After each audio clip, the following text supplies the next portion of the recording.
धरती पर एक जगह है जो दिखती तो बिल्कुल शांत है, लेकिन अपने भीतर सबसे बड़ा रहस्य छुपाए बैठी है। Pacific ocean. ये सिर्फ एक समुद्र नहीं है, बल्कि एक ऐसी पहेली है जिसका जवाब आज तक किसी के पास नहीं है। जब आप इसकी नीली लहरों को देखते हैं तो लगता है जैसे ये सदियों से यूं ही शांत बहती आ रही है। लेकिन क्या आपने कभी सोचा है कि ये इतना खाली क्यों है? कल्पना कीजिए कि आप स्पेस से धरती को देख रहे हैं। जो सबसे पहली चीज आपकी नजर में आएगी वो है ये विशाल नीला विस्तार। पैसिफिक ओशन धरती की सतह का लगभग 30% हिस्सा है। इसकी विशालता का अंदाजा लगाना भी मुश्किल है। ये इतना बड़ा है कि दुनिया के सभी महाद्वीप इसमें समा सकते हैं। एशिया, अफ्रीका, यूरोप और अमेरिका सब मिलकर भी पैसिफिक के सामने छोटे लगते हैं। लेकिन यहीं एक अजीब बात है। अटलांटिक ओशन में यूरोप और अफ्रीका हैं। इंडियन ओशन के आसपास भी कई बड़े लैंड मासेस हैं। तो फिर पैसिफिक में क्यों नहीं? यह सवाल जितना सरल लगता है उतना ही गहरा है। जब आप वर्ल्ड मैप पर पैसिफिक को देखते हैं तो लगता है जैसे ये एक विशाल खाली जगह है, बस पानी और पानी और पानी। कुछ छोटे आइलैंड्स हैं, लेकिन कोई बड़ा कॉन्टिनेंट नहीं। ये बात थोड़ी अजीब नहीं लगती? धरती के सबसे बड़े हिस्से में सिर्फ पानी क्यों है? ये खालीपन इतना अजीब है कि लगता है जैसे कुछ गायब है, जैसे किसी ने एक विशाल पजल से कुछ पीसेस हटा दिए हों। ये सिर्फ कोइंसिडेंस नहीं हो सकती कि धरती का सबसे बड़ा हिस्सा इतना एम्प्टी है। अब यहाँ एक डरावना ख्याल आता है। क्या कभी यहाँ जमीन थी जिसे समुद्र ने निगल लिया? ये सिर्फ कल्पना नहीं है। कुछ प्राचीन सभ्यताओं की किताबें कहती हैं कि पैसिफिक कभी खाली नहीं था। यहाँ कभी एक विशाल महाद्वीप था। इसका नाम था मू, या कुछ लोग इसे लिमोरिया कहते हैं। ये कहानी सुनने में फैंटेसी लगती है, लेकिन कई हिस्टोरियंस और एंशिएंट टेक्स्ट में इसका जिक्र मिलता है। कहा जाता है कि एक बहुत ही उन्नत सभ्यता थी। वहाँ के लोग टेक्नोलॉजी और साइंस में बहुत आगे थे।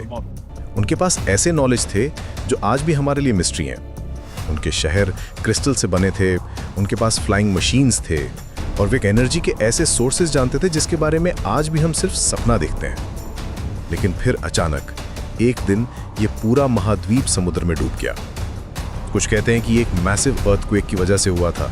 कुछ का मानना है कि ये वोल्केनिक इरप्शन था, और कुछ एंशिएंट टेक्स्ट में लिखा है कि ये उनकी अपनी टेक्नोलॉजी की वजह से हुआ था जो कंट्रोल से बाहर हो गई थी। सोचिए, अगर ये सच है तो कितनी बड़ी ट्रेजेडी होगी। एक पूरी सिविलाइजेशन, उनकी कल्चर, उनका नॉलेज, सब कुछ पानी के नीचे बह गया।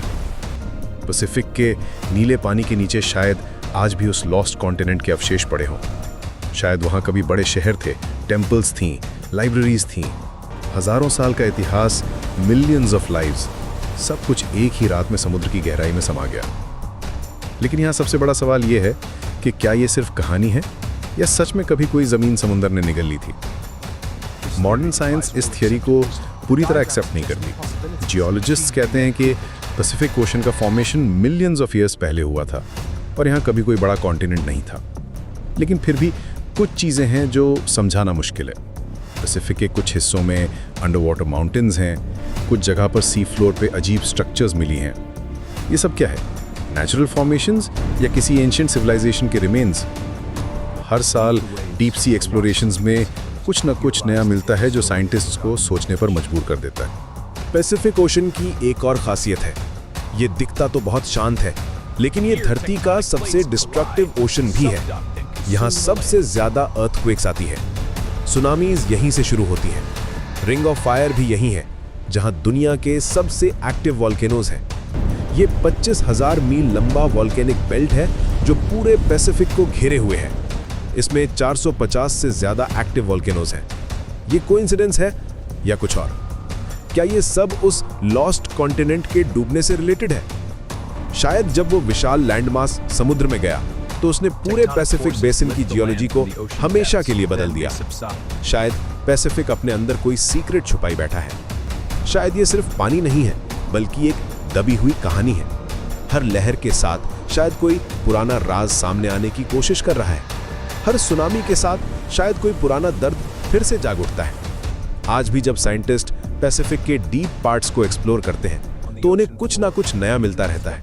नई स्पीशीज, नए अंडर वाटर फॉर्मेशंस, और कभी-कभी कुछ ऐसी चीजें जो एक्सप्लेन करना मुश्किल होता है।